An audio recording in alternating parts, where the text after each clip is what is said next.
Hello बच्चों, आपका स्वागत है वेदांतु केमिस्ट्री में। आज की वीडियो में हम लोग बात करने वाले कक्षा 10 के प्रकाश के परावर्तन तथा अपवर्तन अध्याय के बहुत ही मोस्ट इंपॉर्टेंट न्यूमेरिकल के बारे में, आंकिक प्रश्न के बारे में, जो कि बोर्ड के पॉइंट ऑफ व्यू से बहुत ज्यादा इंपॉर्टेंट है। और यहाँ पे वही सब क्वेश्चन सिलेक्ट करके आपको बताए जाएंगे जो कि बोर्ड में पहले से आ चुके हैं या बोर्ड में आने के चांसेस ज्यादा हैं। तो इस सारे क्वेश्चन को जितने भी यहाँ पे बताए जाएंगे सब अलग अलग टॉपिक पे हैं और इस पूरे चैप्टर में जो भी इंपॉर्टेंट क्वेश्चन बन सकते हैं, मतलब पूरे टॉपिक को कवर करते हुए सभी इंपॉर्टेंट क्वेश्चन को इस वीडियो में सिलेक्ट किया गया है। बस यही समझ के आपको वीडियो तक को ध्यान से देखना है और किस तरीके से अगर आप लोग न्यूमेरिकल्स नहीं भी लगा पाते हैं तो इस वीडियो के माध्यम से आपको न्यूमेरिकल लगाना आ जाएगा। तो सबसे पहले आपको जानना है कि उत्तल दर्पण और अवतल दर्पण, दो दर्पण के बारे में इस चैप्टर में बातें की गई हैं। और वहां पे जो उत्तल दर्पण की जो फोकस दूरी होती है वो अगर हम लोग लेते हैं तो पॉजिटिव चिन्ह के साथ धनात्मक चिन्ह के साथ लेते हैं, और अवतल दर्पण के केस में हम लोग फोकस दूरी ऋणात्मक चिन्ह के साथ लेते हैं। वही बात करें अगर वक्रता त्रिज्या की, तो वक्रता त्रिज्या की अगर हम लोग उत्तल दर्पण में लेते हैं तो प्लस चिन्ह के साथ और अवतल दर्पण में लेते हैं माइनस चिन्ह के साथ। वस्तु की दूरी को हम लोग उत्तल दर्पण में लेते हैं माइनस चिन्ह के साथ और अवतल दर्पण में लेते हैं माइनस चिन्ह के साथ। मतलब वस्तु की दूरी दोनों कंडीशन में माइनस चिन्ह के साथ रहती है। वास्तविक प्रतिबिंब की दूरी, तो वास्तविक प्रतिबिंब उत्तल दर्पण में बनता ही नहीं है, अवतल दर्पण में बनता है, तो इसलिए उसके लिए हम लोग माइनस चिन्ह लेते हैं। आभासी प्रतिबिंब की दूरी, आभासी प्रतिबिंब जो उत्तल दर्पण में बनता है उसके लिए धनात्मक और अवतल दर्पण में भी बनता है तो उसके लिए धनात्मक चिन्ह लेते हैं। वास्तविक प्रतिबिंब की लंबाई, तो वास्तविक प्रतिबिंब अवतल दर्पण में नहीं बनता है तो इसलिए इसको नहीं लेते हम लोग, और अवतल दर्पण में बनता है तो उसके लिए हम लोग माइनस चिन्ह लेते हैं। क्लियर? अब हम लोग आगे देखेंगे आभासी प्रतिबिंब की लंबाई। तो आभासी प्रतिबिंब की लंबाई अगर उत्तल दर्पण के केस में बात करें तो धनात्मक और अवतल के केस में बात करें तो भी धनात्मक लेते हैं। अब हम लोग आगे कुछ सूत्र को देखेंगे जो कि इस चैप्टर में बहुत ज्यादा इंपॉर्टेंट है और इन्हीं सभी सूत्र पे आज की वीडियो में हम लोग सवाल भी करेंगे।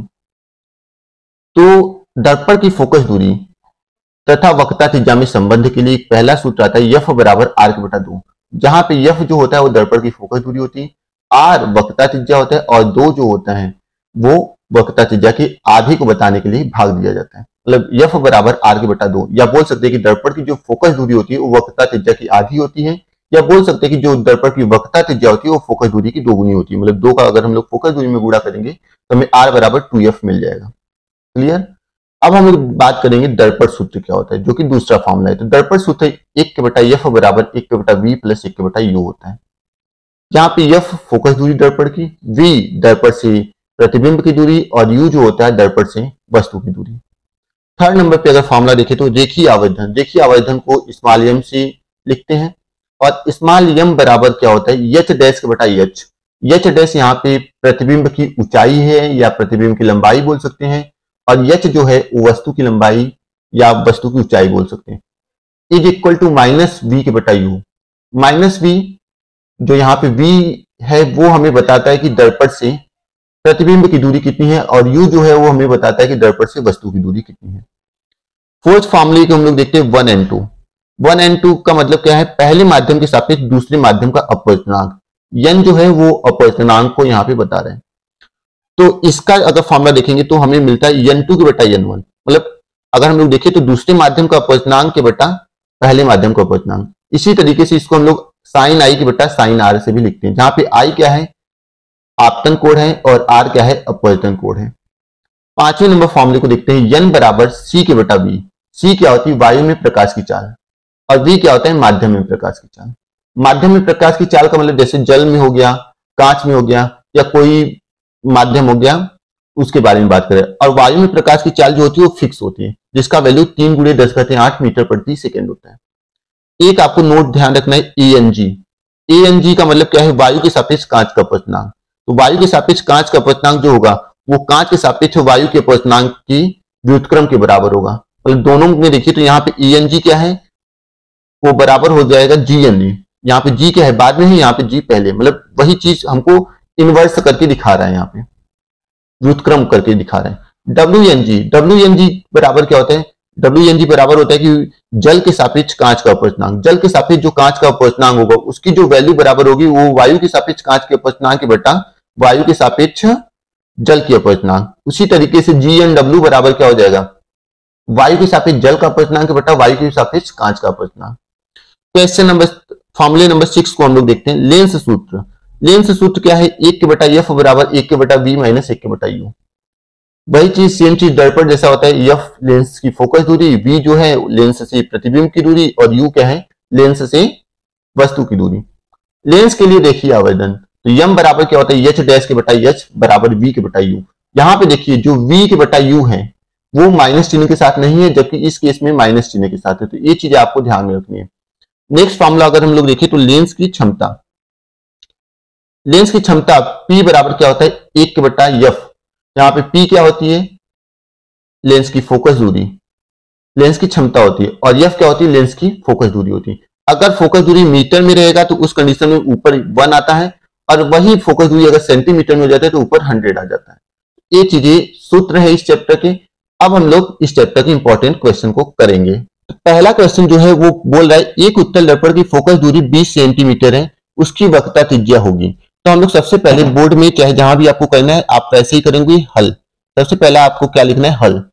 हल लिखने के बाद जो उत्तल दर्पण है उसकी फोकस दूरी इसमें बता रही है कि कितनी है। तो उत्तल दर्पण की फोकस दूरी f का जो वैल्यू बता रहा है क्वेश्चन में वो कितना है? 20 सेंटीमीटर है, 20 सेंटीमीटर। और जो बात कर रहा है वो उत्तल दर्पण की कर रहा है, इसलिए f की वैल्यू जो होगी वो धनात्मक चिन्ह के साथ लिया जाएगा। ठीक। और वक्रता त्रिज्या आपसे क्या कर रहा है? पूछा जा रहा है। तो r आपसे क्वेश्चन में पूछा जा रहा है। r जो होता है वक्रता त्रिज्या वो फोकस दूरी की 2 गुनी होती है। मतलब r बराबर क्या होता है? 2f। और 2 इंटू f का जो वैल्यू है +20 मीटर, तो हम लोग यहाँ पे +20 सेंटीमीटर कर देंगे। अब इसका 20 का 2 में गुणा करेंगे तो हमें क्या मिल जाएगा? 40 सेंटीमीटर, जो कि क्या होगी? धनात्मक चिन्ह के साथ होगी। तो r का वैल्यू कितना आ गया? 40 सेंटीमीटर। ठीक। तो ये हमारा हो गया पहले नंबर क्वेश्चन का हल, पहले का हल। क्लियर। अब हम लोग सेकंड क्वेश्चन को देखते हैं। तो क्वेश्चन नंबर सेकंड का अगर हम लोग बात करें तो बोल रहा है एक अवतल दर्पण की फोकस दूरी 15 सेंटीमीटर है, तो उसकी वक्रता त्रिज्या होगी। तो फोकस दूरी यहां पे 15 सेंटीमीटर क्या कर रहा है? बता रहा है। तो f का मान कितना है? 15 सेंटीमीटर। किस दर्पण में? अवतल दर्पण में। तो यहां पे क्या आ जाएगा? माइनस चिन्ह के साथ। और उसकी वक्रता त्रिज्या क्या हो रहा है? पूछ रहा है। मतलब r की वैल्यू जो है वो क्या हो जा रही है? पूछी जा रही है। अब r का वैल्यू इसमें पूछ रहा है, तो r बराबर मैंने बताया क्या है? r बराबर होता है 2f, और 2 गुणे f की वैल्यू कितनी? -15। तो -15, -15 का 2 में गुणा करेंगे तो -30 मिल जाएगा। -30 सेंटीमीटर, क्योंकि वक्रता त्रिज्या की भी जो मात्रक होती है वो फोकस दूरी की जो मात्रक रहेगी वही होगा। क्वेश्चन नंबर 3 को हम लोग क्या लिखेंगे? हल। एक अवतल दर्पण की वक्रता त्रिज्या 20 सेंटीमीटर, इसकी फोकस दूरी, तो वक्रता त्रिज्या मतलब यहाँ पे r क्या हो गया? आपको पता है r का मान कितना है? 20 सेंटीमीटर। और एक दर्पण कौन सा? अवतल, इसलिए r की वैल्यू माइनस चिन्ह के साथ लिया जाएगा। अब इसमें आपसे पूछ क्या रहा है? फोकस दूरी। तो f का मान इसमें पूछ रहा है। तो f बराबर फोकस दूरी बराबर क्या होती है? वक्रता त्रिज्या के बटा 2।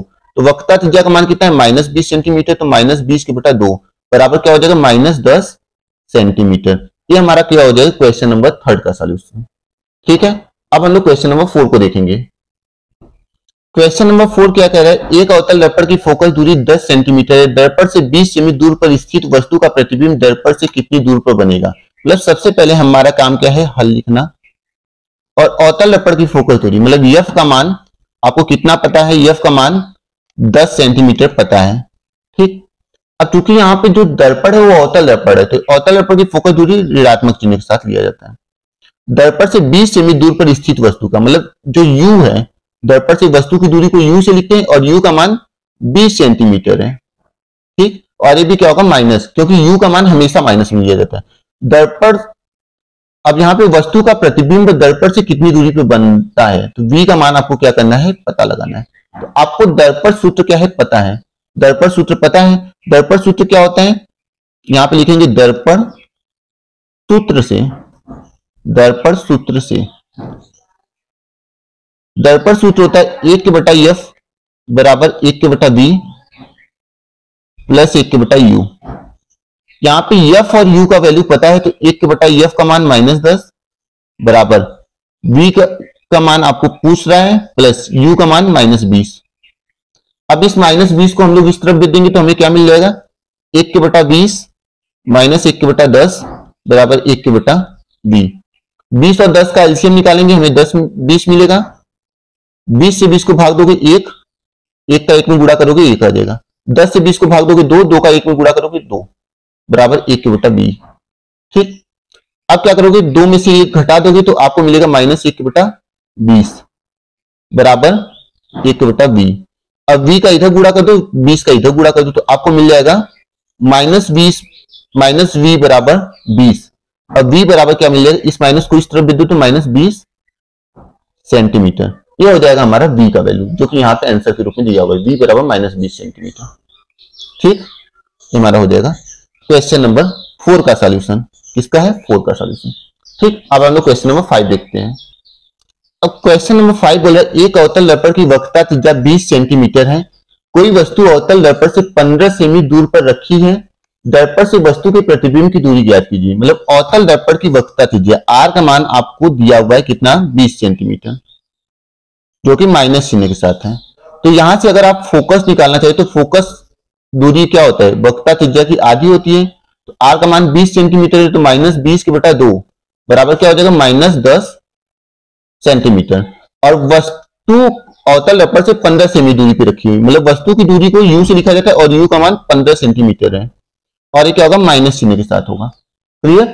अब क्या आपको ज्ञात करना है, दर्पण से वस्तु के प्रतिबिंब की दूरी, मतलब v आपको क्या करना है, पता लगाना है। v आपको पता लगाना है।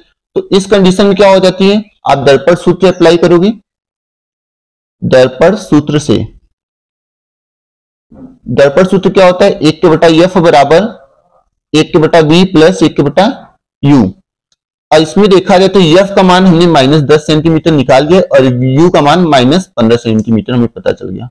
ठीक, तो एफ का मान हम लोग लिख देंगे -10 सेंटीमीटर बराबर 1 के बटा वी का मान आपको निकालना है, प्लस यू का मान -15 सेंटीमीटर, तो यहाँ पे -15 लिख देंगे।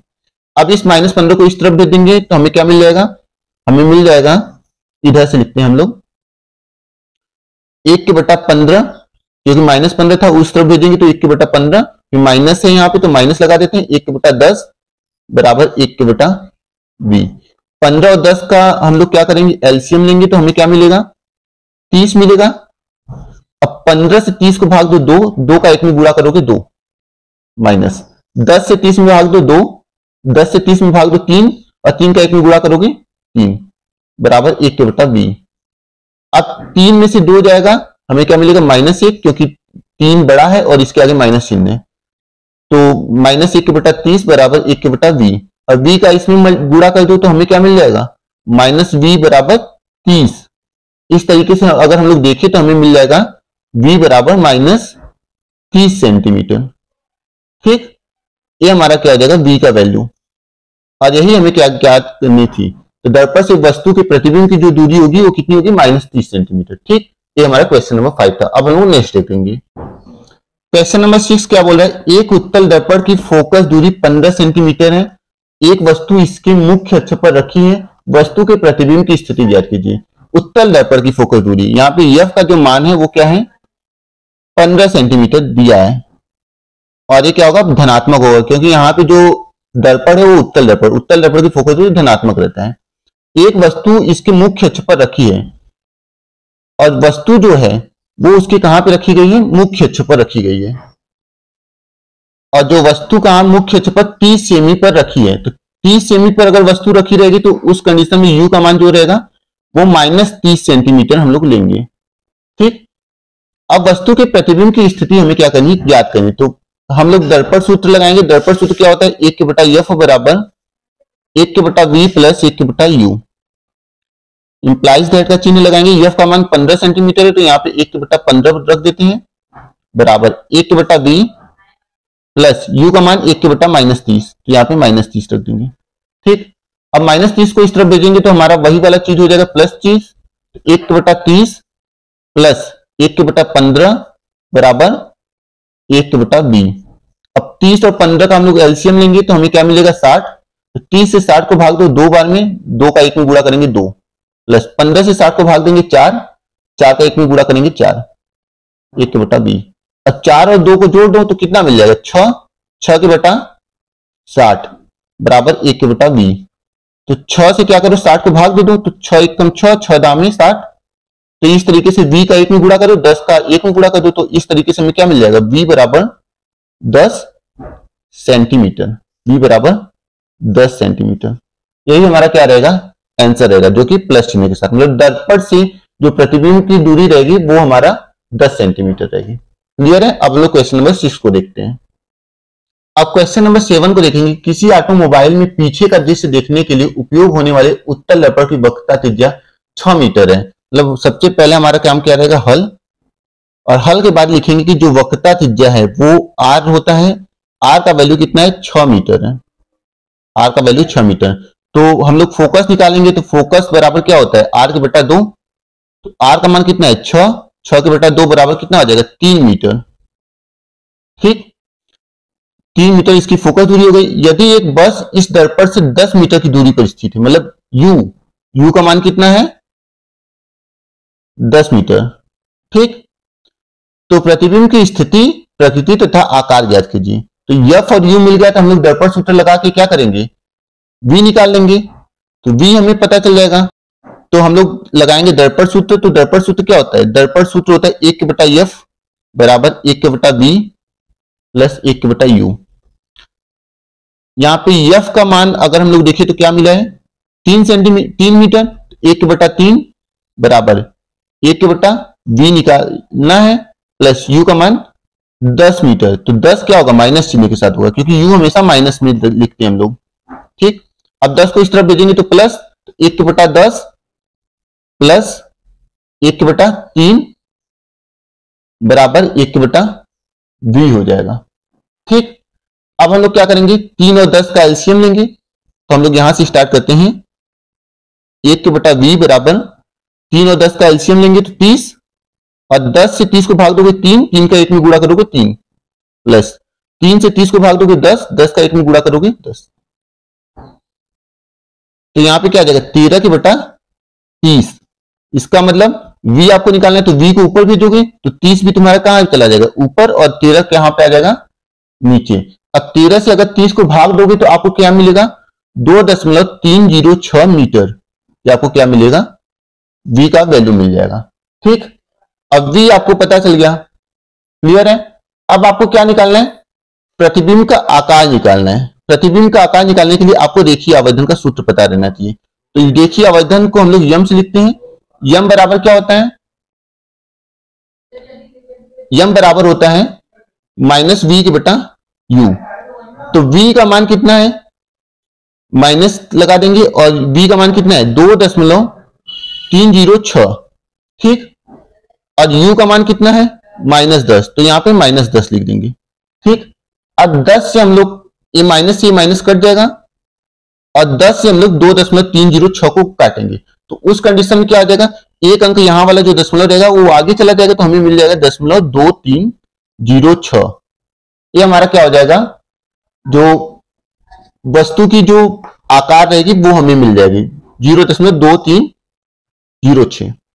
ठीक, और प्रकृति हमको क्या पता चले, प्रकृति यहां पे देखिए जो v है वो क्या है, धनात्मक है। तो धनात्मक की वजह से हमें पता चलेगा कि जो प्रतिबिंब की प्रकृति होगी वो क्या होगी, सीधा हमारा प्रतिबिंब होगा। ठीक, और आभासी होगा, आभासी। और यहां पे v का मान देखिए और u का मान देखिए।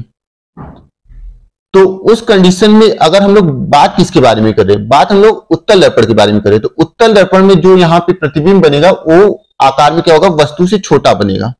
ठीक, वस्तु से छोटा प्रतिबिंब बनेगा, क्योंकि यहाँ पे u का मान क्या है, बड़ा है, और v का मान छोटा है। ठीक, तो इसलिए प्रतिबिंब भी हमारा क्या होगा, छोटा होगा। तो यहां पे लिख देंगे वस्तु से छोटा प्रतिबिंब। तो ये हमारा हो जाएगा क्वेश्चन नंबर 7 का सॉल्यूशन। अब हम लोग क्वेश्चन नंबर 8 को देखते हैं। क्वेश्चन नंबर 8 बोल रहा है, एक उत्तल दर्पण से 26 सेमी दूर रखी वस्तु का प्रतिबिंब वस्तु की लंबाई का आधा होता है। दर्पण की फोकस दूरी ज्ञात कीजिए। इंपॉर्टेंट क्वेश्चन है और ध्यान से समझिएगा इसको। हल सबसे पहले हम लोग लिखेंगे इसमें। ठीक, दर्पण से 26 सेमी दूर रखी वस्तु, मतलब u का मान जो है वो क्या है, 26 सेंटीमीटर है और जो कि माइनस चिन्ह के साथ है। ठीक, यू हर कंडीशन में माइनस रहता है। नेक्स्ट क्या बोल रहा है कि वस्तु का प्रतिबिंब वस्तु की लंबाई का आधा है। वस्तु की लंबाई को हम लोग लिखते हैं यच से, तो यच का मान मान ले हम लोग x सेंटीमीटर। ठीक, यहां पे लिख देंगे माना यच बराबर x सेंटीमीटर।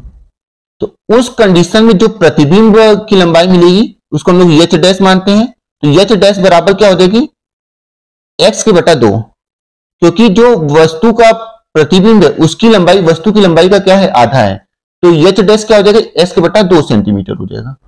ठीक, ये आपको पता चल गया। अब उस कंडीशन में फोकस दूरी में क्या करनी है, ज्ञात करनी है। तो हम लोग देखिए आवेदन वाला सूत्र जानते हैं। देखिए आवेदन का सूत्र क्या होता है, यम बराबर यच डैश के बटा यच। तो यच डैश क्या है, यच डैश x के बटा 2 है और यच क्या है x है। x से x कट जाएगा, यहां पे हमें क्या मिलेगा, मिलेगा 1 के बटा 2। अगर इस कंडीशन को हम लोग देखें तो हमें यच डैश बराबर 2h मिल गया। क्लियर है। और जो यच डैश के बटा यच होता है वो अगर हम लोग दर्पण में बात करें तो वो बराबर होता है किसके, माइनस v के बटा u के। वो माइनस v के बटा u के भी बराबर होता है। अब देखिए यहां पे जो यच डैश के बटा यच है वो किसके बराबर, 1 के बटा 2। तो इसका मतलब माइनस v के बटा u भी जो होगा वो क्या होगा 1 के बटा 2 के बराबर होगा। तो यहाँ पे माइनस v और u का हम लोग इस तरफ गुणा कर देते हैं तो हमें क्या मिल जाएगा, हमें मिल जाएगा माइनस v बराबर u के बटा 2 और u का मान कितना है माइनस 26। तो यहाँ पे हम लोग माइनस 26 के बटा 2 करेंगे तो हमें क्या मिल जाएगा माइनस 13 सेंटीमीटर। इतना मिल गया। अब हमें दो चीज का मान पता चल गया। यहाँ पे माइनस v बराबर माइनस 13 सेंटीमीटर। इसका मतलब अगर हम लोग v निकालेंगे तो v बराबर क्या हो जाएगा, माइनस v बराबर माइनस 13 सेंटीमीटर है ना। तो इसका मतलब अगर हम लोग v निकालेंगे तो v का मान हमें क्या मिलेगा, v का मान हमें 13 सेंटीमीटर मिलेगा। अब हम लोग क्या लगाएंगे, दर्पण सूत्र लगाएंगे। तो दर्पण सूत्र 1 के बटा f बराबर 1 के बटा v प्लस 1 के बटा u और v का मान 1 के बटा 13 माइनस u का मान माइनस 26। तो 1 के बटा 26 लिख देते हैं और माइनस वाला जो यहां था वो यहां पे लगा दिए। ठीक, अब 13 और 26 का एलसीएम लेंगे तो हमें 26 मिलेगा। 13 से 26 को भाग दो, 2 बार में 2 का 1 में गुणा 2 माइनस 26 से 26 को भाग दो, 1 बार में 1 का 1 में गुणा 1। तो इसका मतलब 2 में से 1 जाएगा, 1 के बटा 26।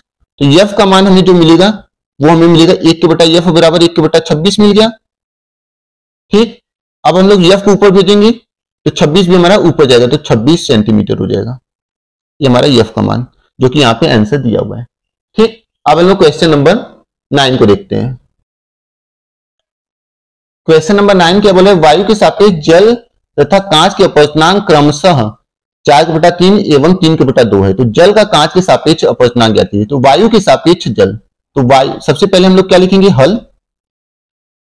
हल में आपको क्या पता है, वायु के सापेक्ष जल, वायु के लिए A और सापेक्ष n और जल को हम लोग ANW, W से वाटर होता है और A से क्या होता है एयर होता है और n क्या लिखा रहा है अपवर्तनांक को। तो वायु के सापेक्ष जल के अपवर्तनांक को ANW से लिखते हैं और इसका मान कितना है 4 के बटा 3। यहाँ पे क्या लिख देंगे 4 के बटा 3। ठीक, तथा आगे क्या बोल रहा है, वायु के सापेक्ष कांच का अपवर्तनांक। तो वायु के सापेक्ष AN, कांच को गिलास लिखते हैं G, जिसका वैल्यू क्या है 3 के बटा 2। ठीक, अब कुछ क्या रहा है, जल का कांच के सापेक्ष अपवर्तनांक। किसके सापेक्ष, कांच के सापेक्ष जल का, मतलब GNW। ठीक, कांच के सापेक्ष जल का अपवर्तनांक। तो GNW बराबर यहां पे देखिए W क्या है इस तरफ है, इसका मतलब W वाला जो पोर्शन रहेगा ANW वो क्या रहेगा आगे रहेगा। तो ANW के बटा G वाला जो पोर्शन रहेगा वो नीचे रहेगा। तो ANG, ANW का मान कितना है 4 के बटा 3 और ANG का मान कितना है 3 के बटा 2। तो 3 के बटा 2, अब 4 का 2 में गुणा हो जाएगा और 3 का 3 में गुणा हो जाएगा। तो 4 दूनी 8 और 3 कितना 9। तो 8 के बटा 9 क्या आ जाएगा, इसका आंसर आ जाएगा। यही यहाँ पे दिया हुआ है। ठीक, ये हमारा क्वेश्चन नंबर 9 था। अब हम लोग क्वेश्चन नंबर 10 देखते हैं। क्वेश्चन नंबर 10 क्या बोले, वायु में प्रकाश की चाल 3 × 10⁸ मीटर प्रति सेकेंड है। उस माध्यम में प्रकाश की चाल ज्ञात कीजिए जिसकी वायु के सापेक्ष अपवर्तनांक 1.5 है। तो इसको हम लोग क्वेश्चन नंबर 10 को हल करते हैं, यहां पे लिख देते हैं 10 और हल। ठीक, इसमें आपको क्या पता है, वायु में प्रकाश की चाल, तो वायु में प्रकाश की चाल को हम लोग c से लिखते हैं। तो c बराबर आपको पता है 3 गुणे 10 घाती 8 मीटर प्रति सेकेंड। ठीक, उस माध्यम में प्रकाश की चाल ज्ञात कीजिए, मतलब v आपको क्या करना है, ज्ञात करना है। v को माध्यम में प्रकाश की चाल से लिखते हैं, जिसकी वायु के सापेक्ष अपवर्तनांक 1.5 है। मतलब तो माध्यम का अपवर्तनांक हम लोग n ही लिख देते हैं, ठीक ना, क्योंकि माध्यम का नाम नहीं पता है, नहीं तो उस समय हम लोग कुछ करते हैं। तो n आपको क्या करना है, ज्ञात करना है। तो n बराबर क्या होता है, n बराबर होता है c के बटा v। नहीं, n का मान तो इसमें दिया हुआ है, n का मान कितना है 1.5 है, तो 1.5 यहाँ पे लिख देंगे। तो n का मान, n बराबर क्या होता है c के बटा v। तो n का मान कितना है 1.5 और c का मान कितना है 3 गुणे 10 घाती 8 और v आपको निकालना है। तो v को इस तरफ भेज दो, तो v को इस तरफ भेजेंगे तो हमें क्या मिल जाएगा 3 गुणे 10 घाती 8 के बटा 1.5। अब 1.5 को हम 1.5 रुपया मानेंगे, तो 1.5 रुपये से 3 रुपये को भाग देंगे तो क्या मिलेगा 2, और 2 गुणे क्या हो जाएगा 10 घाती 8। और चूंकि जो चाल रहती है उसकी मात्रक क्या होती है मीटर प्रति सेकेंड, तो यहाँ पे मीटर प्रति सेकेंड इसका मात्रक हो जाएगा। ठीक, यही यहाँ पे दिखा हुआ है 2 गुणे 10 घाती 8 जो कि आया है। ये क्वेश्चन नंबर 10 का सॉल्यूशन था।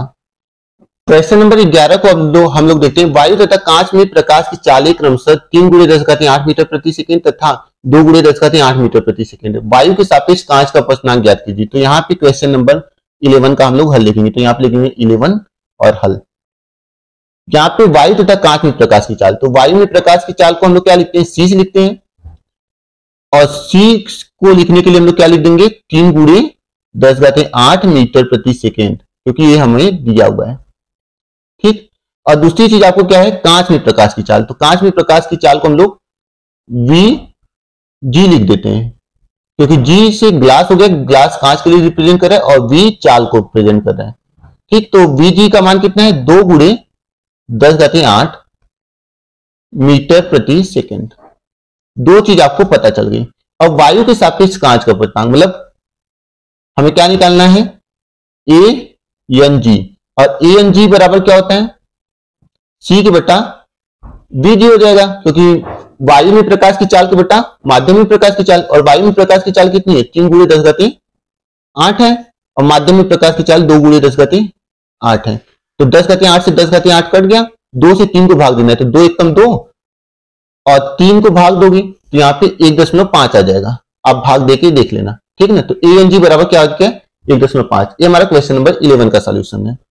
अब हम लोग क्वेश्चन नंबर 12 को देखेंगे, 12 हल। 12 क्या बोल रहा है, देखो जल और कांच के अपवर्तनांक क्रमशः 1.35 एवं 1.5 है। यदि प्रकाश की किरण कांच से जल में जा रही है तो कांच के सापेक्ष जल का अपवर्तनांक ज्ञात कीजिए। जल और कांच के अपवर्तनांक किसके रिस्पेक्ट में कर रहा है, जल का जो अपवर्तनांक होगा वो क्या होगा ANW, और ANW का मान कितना है 1.35। ठीक, और क्या बोले कांच का अपवर्तनांक, तो कांच का अपवर्तनांक ANG का मान कितना है 1.5। अब वायु के सापेक्ष जल का अपवर्तनांक आपको ज्ञात करना है। वायु के सापेक्ष जल का अपवर्तनांक ज्ञात कीजिए। ठीक, तो वायु को AN क्या लिख देंगे W, ANW। अब W वाला जो पोर्शन है इसमें दिख रहा है वो तुम्हारा नीचे आ जाएगा, इसका मतलब ANG जो रहेगा वो तुम्हारा ऊपर रहेगा। ANG के बटा क्या हो जाएगा ANW।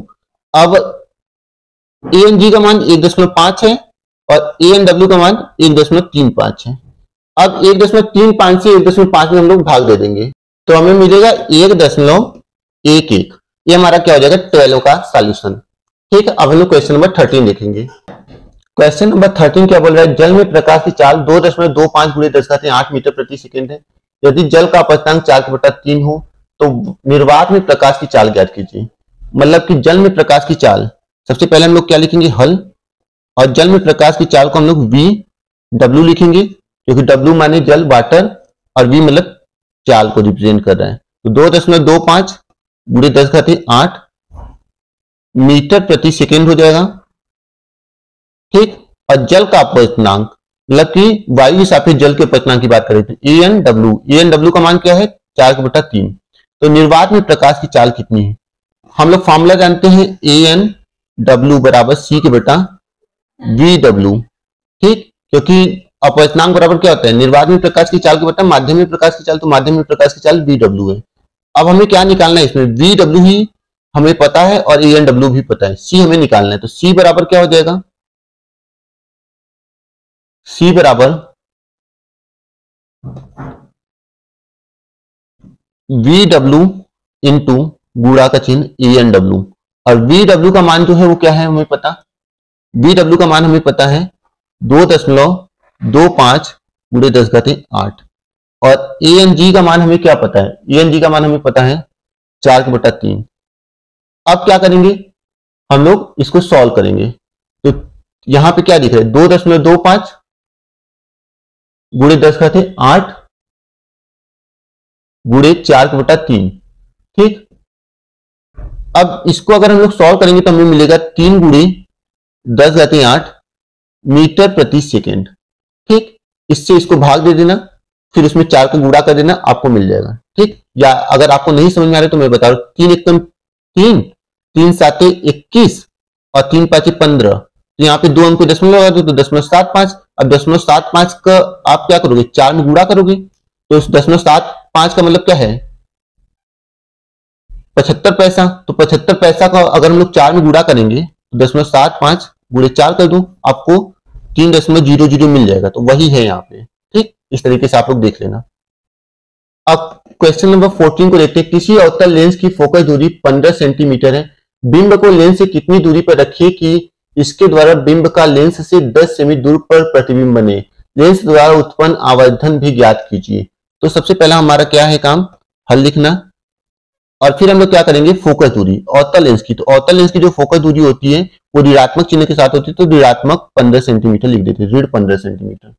ठीक, और आगे क्या पता, बिंब को लेंस से 10 सेंटी दूर पर रखे बिंब प्रतिबिंब बनेंगे। तो यहाँ पे अगर हम लोग थोड़ा सा दिमाग लगाने की कोशिश करें, हमें क्या यहाँ पे दिख रहा है, बोल रहा है कि बिंब को लेंस से कितनी दूरी पर रखें, मतलब वस्तु को कितनी दूरी पर रखा, जबकि उसका जो बिंब का जो प्रतिबिंब है वो 10 सेंटी दूरी पे है। मतलब v आपको क्या है इसमें पता है, v इसमें क्या है आपको पता है, v पता है, तो इसको हम लोग लिख देते हैं 10 सेंटीमीटर। ठीक, आगे क्या बोल रहे हैं, अब हमारे दिमाग है कि यहाँ पे v का मान धनात्मक होगा कि ऋणात्मक। तो जो लेंस है वो अवतल लेंस है, इसलिए हमारा ये क्या हो जाएगा, ऋणात्मक हो जाएगा। ठीक, तो f और v हमें क्या हो गया, पता चल गया है, पता चल गया है। इस कंडीशन में हम लोग क्या करेंगे, लेंस सूत्र लगा के u का मान निकालेंगे, क्योंकि u तो हमें चाहिए, तभी तो हमारा रेखीय आवर्धन यम निकलेगा। तो u हमें चाहिए, तो हम लोग लेंस सूत्र लगाएंगे। यहां पे लिखेंगे लेंस सूत्र से, लेंस सूत्र क्या होता है, 1/f बराबर 1/v माइनस 1/u। तो f का मान 1/-15 सेंटीमीटर बराबर 1/v का मान -10 माइनस 1/u। अब u को इस तरफ भेज दो, 15 को इस तरफ भेज देना है आपको। ठीक, तो u को इस तरफ भेजोगे बराबर के, तो क्या हो जाएगा धनात्मक 1/u बराबर 1/-10, और इस 15 को इस तरफ भेजोगे तो धनात्मक हो जाएगा, क्योंकि इधर ऋणात्मक है। अब 10 और 15 का एलसीएम ले लो, 30 मिलेगा। 10 से 30 को भाग दो 3 बार में, 3 का 1 में गुणा 1 3, -3 हो जाएगा क्योंकि आगे माइनस है, प्लस 15 से 30 को भाग दो 2, 2 का 1 में गुणा 2। तो यहाँ पे क्या हो जाएगा -1/30, एक इसके बराबर हो गया u के बराबर 1/u। तो इसका मतलब अगर हम लोग u का मान देखें यहाँ पे, तो u बराबर में क्या मिल गया -30 सेंटीमीटर, जो कि यहाँ पे हमें आंसर में दिख रहा है। अब हमें क्या निकालना है, यम निकालना है। तो यम बराबर क्या होता है लेंस में, यम बराबर लेंस में देखें तो v/u होता है, और दर्पण में -v/u होता है। तो v यहाँ पे कितना है, v यहाँ पे -10 है। ठीक, और u कितनी है -30, तो -30, तो इससे इसको माइनस माइनस कट गया। अब 0 से 0 भी कट गया, तो हमें क्या मिला 1/3। पहले आप क्या करोगे, दशमलव बढ़ाओगे, और यहाँ पे 10 हो जाएगा उस कंडीशन में। तो 10 में 3 से भाग देने के लिए 3 बार में, फिर यहाँ पे 1 बचेगा, तो फिर 3 बार में, तो 0.33 ऐसे ही आपको क्या होता जाएगा, मिलता जाएगा। तो ये हमारा यम का मान हो गया, जो कि यहाँ पे लिखा हुआ है। ठीक, तो यही दो चीज पूछा हुआ था, यू का मान और यम का मान।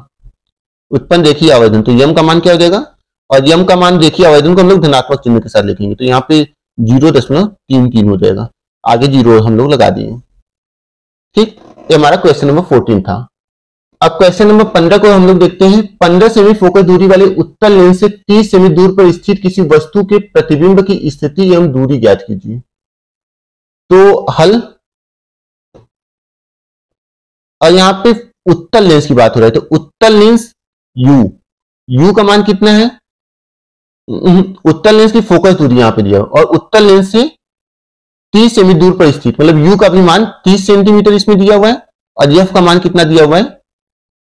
15 सेंटीमीटर दिया हुआ है। तो उत्तल लेंस की कंडीशन में F का मान जो रहेगा वो तुम्हारा धनात्मक चिन्ह के साथ रहेगा और U का मान जो रहेगा, उत्तल लेंस में जो U का मान रहेगा वो भी तुम्हारा ऋणात्मक रहेगा, क्योंकि वस्तु तो हमेशा लेंस के बाईं ओर रहती है। तो ये हो गया। अब हमें क्या निकालना है? वस्तु के प्रतिबिंब की स्थिति एवं दूरी ज्ञात करनी है, मतलब V हमें क्या करनी है? निकालनी है। ठीक, तो हम लोग क्या निकालेंगे? लेंस सूत्र। लेंस सूत्र क्या होता है? 1/f बराबर 1/v माइनस 1/u। तो f का मान हमें क्या पता है? 1/15 बराबर 1/v आपको निकालना है। यहां पे लिख देते हैं v आपको क्या करना है? पता लगाना है। तो v माइनस u का मान कितना है? -30। यहाँ पे माइनस, अब माइनस का इस माइनस में गुणा हो जाएगा, वो प्लस में चेंज हो जाएगा। तो इसका मतलब हमें देखेंगे यहाँ पे, तो 1/15 बराबर 1/v प्लस 1/30। अब क्या करेंगे? 30 को इस तरफ भेज देंगे हम लोग, तो हमें क्या मिल जाएगा? 1/v बराबर 1/15 और 30 को इस तरफ भेज देंगे तो माइनस 1/30। अब उस कंडीशन में अगर हम लोग देखें तो हमें मिल जाएगा 1/v बराबर 30 और 15 का एलसीएम लो, 30 आ जाएगा। अब 15 से 30 को भाग दो, दो बार में, 2 का गुणा 1 में 2, माइनस 30 से 30 को भाग दो, 1 का गुणा 1 में 1। तो इसका मतलब 1/v बराबर 1/30 और v का ऊपर भेज दो तो v बराबर क्या मिल जाएगा हमें? 30। तो ये हमारा क्वेश्चन नंबर 15 का सॉल्यूशन हो जाएगा। यहाँ पे जो आंसर 10 सेंटीमीटर दिया हुआ है ना, वो गलत है। ठीक ना। अब क्वेश्चन नंबर 16 का हम लोग देखते हैं। एक उत्तल लेंस की फोकस दूरी 50 सेंटीमीटर है। किसी वस्तु के दोगुने वास्तविक प्रतिबिंब को प्राप्त करने के लिए उसे लेंस से कितनी दूर पर रखना होगा? मतलब इसको हम लोग क्या लिखेंगे? हल। और 16वें नंबर को हम लोग हल कर रहे हैं। फोकस दूरी उत्तल लेंस की क्या है? 50 सेंटीमीटर। तो यहाँ पे 50 सेंटीमीटर और उत्तल लेंस की फोकस दूरी धनात्मक होती है। किसी वस्तु के दोगुने वास्तविक प्रतिबिंब को प्राप्त करने के लिए, तो मतलब अगर वस्तु की लंबाई हम लोग देखें तो वस्तु की लंबाई को हम लोग h से लिखते हैं, h को हम लोग x मान लेते हैं, x सेंटीमीटर।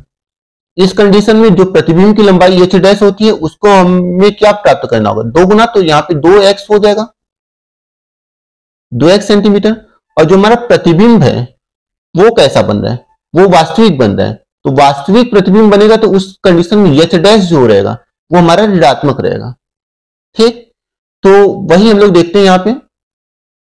और हमें क्या निकालना है? u निकालना है, मतलब लेंस से कितनी दूर पर रखना होगा। ठीक, और रेखीय आवर्धन आप लोग जानते हो, रेखीय आवर्धन यम बराबर क्या होता है? यम बराबर v के बटा u बराबर h डैश के बटा h होता है। तो उस कंडीशन में अगर हम लोग v के बटा u निकालना चाहें तो हमें क्या मिलेगा? यहाँ पे लिख देते हैं। अगर हम लोग v के बटा u निकालना चाहें तो v के बटा u बराबर h डैश का मान -2x है और h का मान x, तो x से तो x कट जाएगा। हमें अगर v का मान यहाँ पे निकालना पड़े तो v बराबर हमें मिल जाएगा -2u। ठीक, और f का मान हमें 50 सेंटीमीटर मिल गया। अब हमें u निकालना है तो v की जगह पर -2u पुट कर देंगे। तो लेंस सूत्र आप लोग जानते हो, लेंस सूत्र से क्या होगा? 1/f बराबर 1/v माइनस 1/u। तो f का मान आपको मिल गया 1/50। ठीक, और बराबर 1/v की जगह पे -2u रख देते हैं और माइनस u की जगह पे u ही। अब उसी कंडीशन में 1/50 बराबर -2u और u का एलसीएम लेंगे, माइनस, यहाँ पे माइनस नहीं रहेगा, माइनस के ऊपर दे देते हैं तो 2u ही आएगा। और 2u से 2u को डिवाइड कर दो, भाग दे दो, एक बार में 1 का 1 में गुणा करोगे 1 और ये वाला माइनस यहाँ पे आ जाएगा माइनस। अब u से 2u को डिवाइड करोगे, भाग दोगे, 2 बचेगा, 2 का गुणा 1 में 2। उस कंडीशन में हमें क्या मिल जाएगा? 1/50 बराबर -3/2u। ठीक, अब आपको इसमें क्या निकालना है? u निकालना है। तो थोड़ा यहां तक कर लिया आप लोग। अब इसको मैं यहां पे कर रहा हूं, तो 2u को इधर गुणा कर दो, 50 को उधर गुणा कर दो, तो 2u बराबर क्या मिल जाएगा, 50 नहीं 150, 150। u बराबर हमें क्या मिल जाएगा, -150 के बटा 2, तो u का मान हमें क्या मिल जाएगा, -75 सेंटीमीटर। ये हमारा u का मान मिल जाएगा, u बराबर -75 सेंटीमीटर। ठीक, ये हमारे क्वेश्चन नंबर 16 का सॉल्यूशन था। अब क्वेश्चन नंबर 17 को हम लोग देखते हैं। एक उत्तल लेंस से 15 सेमी दूर रखी वस्तु का दोगुना बड़ा वास्तविक प्रतिबिंब बनता है, लेंस की फोकस दूरी ज्ञात कीजिए। तो हम लोग क्या लिखेंगे, हल। और बात एक उत्तल लेंस से 15 सेमी दूर पर रखी वस्तु का, तो मतलब u का मान हमें पता है -15 सेंटीमीटर। ठीक, और वस्तु का जो दोगुना आकार वास्तविक प्रतिबिंब बनता है, तो उस वैसे ही करेंगे हम लोग। जो वस्तु की लंबाई रहेगी उसको हम लोग h मानेंगे, और h बराबर x सेंटीमीटर, और जो प्रतिबिंब बनता है उसको हम लोग h डैश मानेंगे, और h डैश बराबर क्या हो जाएगा, 2x सेंटीमीटर। और जो प्रतिबिंब बन रहा है वो हमें कैसा बन रहा है, दोगुने आकार का बन रहा है। तो यहाँ पे h डैश का जो वैल्यू रहेगा वो -2x लेंगे, क्योंकि यहाँ पे वास्तविक प्रतिबिंब इसमें भी बन रहा है। ठीक, अब हम लोग क्या करेंगे, हम लोग रेखीय आवर्धन वाला सूत्र लगाएंगे, m बराबर v के बटा u बराबर h डैश के बटा h। तो उस कंडीशन में हमें क्या मिलेगा, उस कंडीशन में हमें मिलेगा v के बटा u बराबर h डैश का मान कितना है, -2x, और h का मान कितना है, x। तो x से x कट गया, हमें मिलेगा v बराबर -2u सेंटीमीटर। अब देखिए इसमें u का मान कितना है, -15 सेंटीमीटर, तो -15 इसमें रख देते, तो v बराबर क्या हो जाएगा, -2 गुणे -15। तो उस कंडीशन में हमें v का मान जो मिल जाएगा वो +30 सेंटीमीटर मिल जाएगा, +30 सेंटीमीटर। क्लियर है। अब हम लोग क्या करेंगे, f निकालना है, फोकस दूरी, तो 1 के बटा f बराबर 1 के बटा v माइनस 1 के बटा u, और v का मान कितना है, 1 के बटा 30 माइनस u का मान 1 के बटा -15 बराबर। तो यहां पे हम लोग क्या करेंगे, माइनस का इसमें गुणा करेंगे, तो 1 के बटा 30 प्लस 1 के बटा 15, और 30 और 15 का एलसीएम लेंगे तो हमें क्या मिलेगा, 30। 30 से 30 को भाग देते हैं एक बार में, 1 का 1 में गुणा करेंगे 1, प्लस 15 से 30 को भाग दो 2 बार में, 2 का गुणा 1 में 2, तो 2 और 1 क्या हो जाएगा, 3 के बटा 30। तो इस कंडीशन में 1 के बटा f बराबर हमें क्या मिल जाएगा, 30, 3 के बटा 30, और 3 से 30 को भाग दे दो, 3 एकम 3, 3 दाम 30। इसका मतलब f बराबर हमें क्या मिल जाएगा, f बराबर हमें मिल जाएगा 10 सेंटीमीटर, जो कि प्लस में आएगा, जो कि यहाँ पे दिखा हुआ है। ठीक ना, वही हमारा आंसर हो जाएगा। अब क्वेश्चन नंबर 18 को हम लोग देखते हैं। क्वेश्चन नंबर 18 को हम लोग हल करेंगे, हल। तो क्वेश्चन नंबर 18 क्या बोला, एक लेंस की क्षमता -5 डायोप्टर तथा दूसरे लेंस की +2 डायोप्टर है। तो -5 डायोप्टर P बराबर, जो लेंस की क्षमता होती है, P बराबर क्या होता है, 1 के बटा f। ठीक, P बराबर 1 के बटा f। या एक और फॉर्मूला होती है, जब फोकस दूरी यहाँ पे मीटर होती है तब होता है ऐसा, और एक फॉर्मूला और होता है P बराबर 100/f। f यहाँ पे सेंटीमीटर में रहेगा, सेंटीमीटर में। ठीक, अब इसमें आपको फोकस दूरी पूछ रहा है और आपको क्षमता पता है, तो फोकस दूरी निकालने के लिए आप क्या करोगे, f को इस तरफ भेजोगे, f बराबर क्या हो जाएगा, 100 के बटा p। ठीक, अब p का मान क्या है, -5 डायोप्टर है, तो यहाँ पे 100 के बटा क्या हो जाएगा, -5, तो 5 से डिवाइड कर दो इसको, तो हमें मिलेगा 20 सेंटीमीटर, क्योंकि यहाँ पे हमने फॉर्मूला सेंटीमीटर वाला लगाया, तो f का मान -20 सेंटीमीटर। और यहाँ पे फोकस दूरी हमें क्या मिल गई, फोकस दूरी -20 सेंटीमीटर मिल गई। तो इसका मतलब हम लोग कह सकते हैं कि यहाँ पे जो लेंस होगा वो हमारा क्या होगा, अवतल होगा, अवतल लेंस।